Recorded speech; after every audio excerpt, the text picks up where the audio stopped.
coffee connects us all, and I believe it's because of this connection that we find meaning beyond the cup.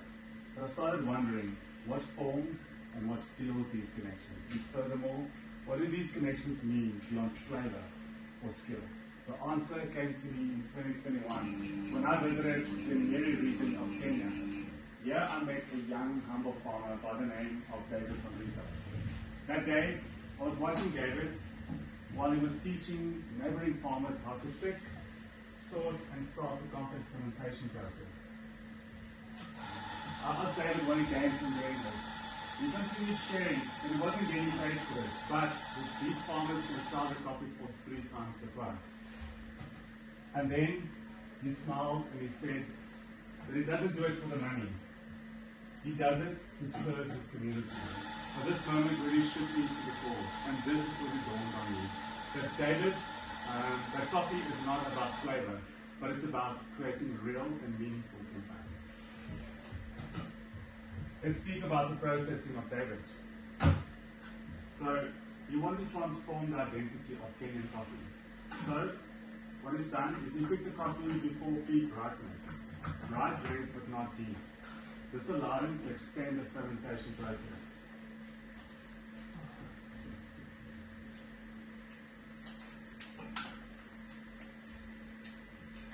This allowed him to extend the fermentation process that resulted in a very clean cup.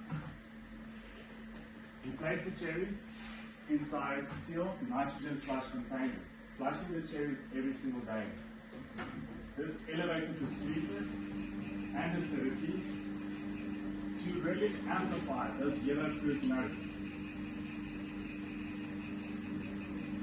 And then after popping, they would place the cherries, dry the coffee in a temperature-controlled room under red light. Here, delicate floral aromas were developed that you'll find today as orange blossom, and a texture that you'll find as silky. Now, as I said to you, I'd like you to please only evaluate the crema and then wait for any further instructions. Now, this processing is really unique, but let me tell you how it will transform into your cup today. First up, you'll find a medium to high acidity with a medium to high sweetness, followed by a low to medium bitterness. The weight is medium to high. Medium high, sorry. The tactile starts out sparkling and finishes silky. And the finish, long, pleasant, and lingering. For flavor notes, you'll have, first up, orange blossom, white peach, and blood orange. Now, judges, I remember tasting all of David's coffees earlier this year, and tasting this SL28 that I call Diamond, for me, reminded me of the Panama Geisha, and I'm so excited for you to taste it. So now, please enjoy it in 2 sips. Thank you.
Just a few more seconds, we'll continue to the next course.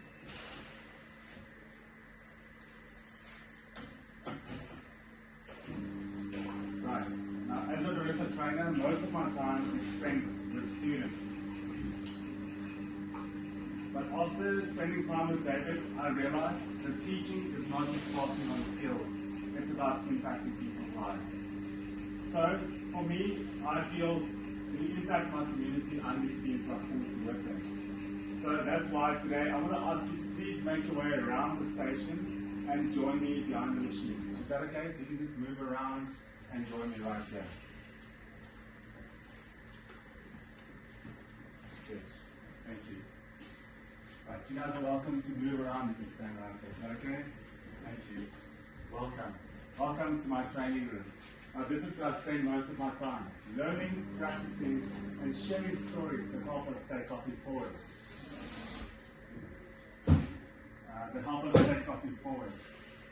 Now, most of my career, I believe that single origins are far better than blends. But this belief was challenged when I attended the world's largest species tasting in India. Here I tasted alternative species like Pigeonoides and Liberica, coffees with an incredible sweetness and luscious textures. So just like David had to find new ways to impact his community, I had to find new ways to help coffee express itself.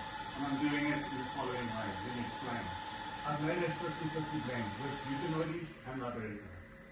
Then adding 10 grams of that to the bottom of the border filter. Through that, I'm extracting 11 grams of diamond that you enjoy in this recipe. This will transform those floral and citrus notes from diamond into a new, bright, vibrant yellow tropical fruit that you'll find today as banana.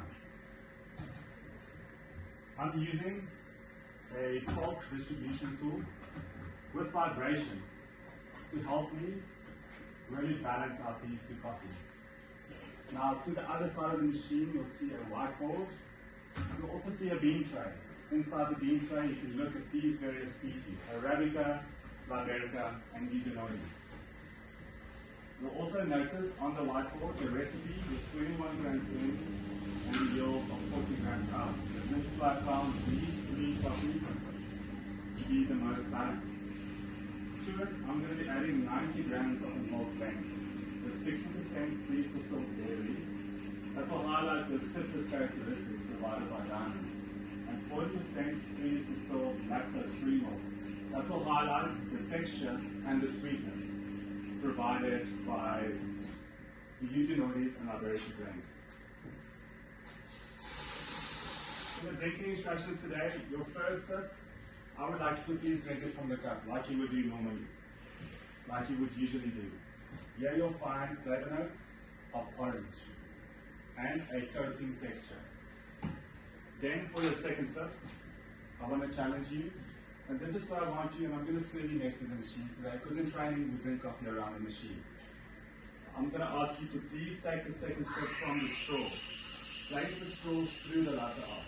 The second sip, you'll find a flavor note that reminds me of banana milkshake. Now I know this is a little unusual, but I know that in training, in these unusual moments, we find the unexpected in coffee. The texture on the second sip, you'll find as fluffy. So just a reminder of those flavor notes.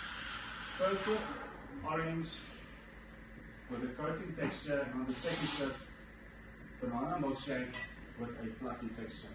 So continue, have your 2 sips, and then you're welcome to make your way back to your original station. If you maybe missed any of this information, you're welcome just to reference the whiteboard in front of you.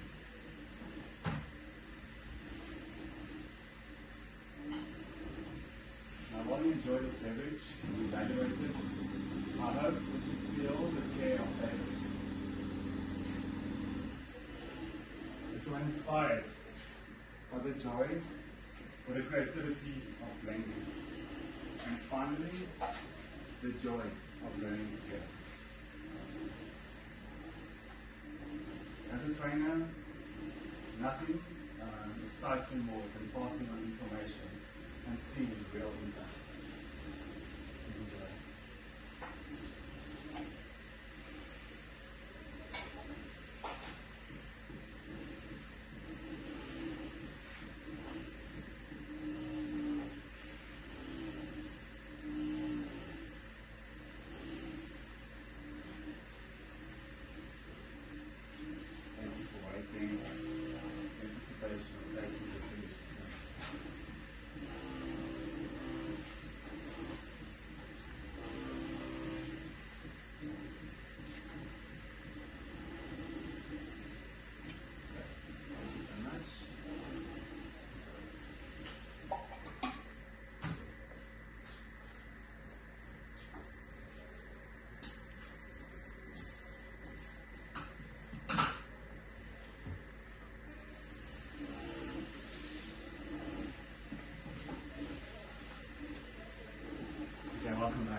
Now, we've explored up until now how David has impacted me at Origin.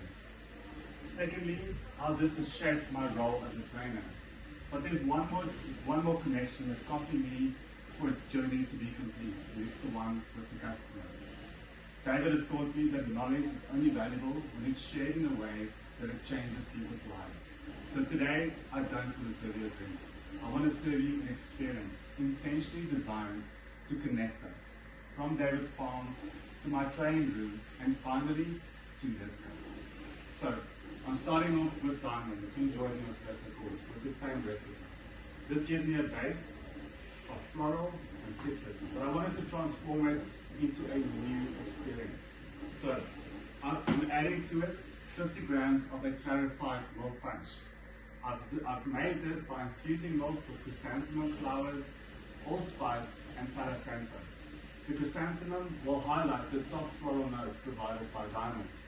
The palo santo and the allspice echoes the complexity of David's nitrogen flushing fermentations.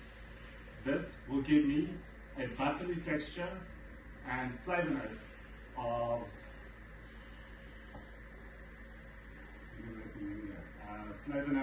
this tea and pineapple. The clarification process itself reminds me of David's laser focus to design clean and delicate coffees. Then I've made a white grape maceration by freezing grapes for 48 hours. This has elevated the sweetness within the coffee. I've juiced it, and by adding 30 grams to the beverage, it will give us a new note of yellow apple. And finally, I've made a fruit cider by taking 2 pears, 1 apple, and 10 grams of this fruit. Okay? I've juiced it and passed it through a V60 filter. Then charge it with nitrogen, similar to what David has done to this coffee. This has changed the texture to something that is slightly effervescent and reminds me of natural wines. So just a reminder of your flavor journey. It'll start off with chamomile tea, pineapple, and then you'll find a shift in texture. Chamomile tea, pineapple, and then yellow apple, and then move with a shift in texture from slightly effervescent to buttery. That reminds me of Chardonnay white wine. As I serve you, I don't want you to drink it, and please wait until I pour time. In front of you, you'll see a warm vanilla-infused hand towel. I would like you to please wash your hands with this hand towel. You can do that now. The reason I'm doing this is because I believe that true hospitality is not just sharing flavor. It is in the small gestures that make people feel seen and cared for. Now, my role as a trainer is not just even passing on information, but it's really creating impact and connecting, because it's in moments like this where flavor becomes memory and memory becomes connection. And for this, I have David to thank. David, asante sana. And to you, thank you so much.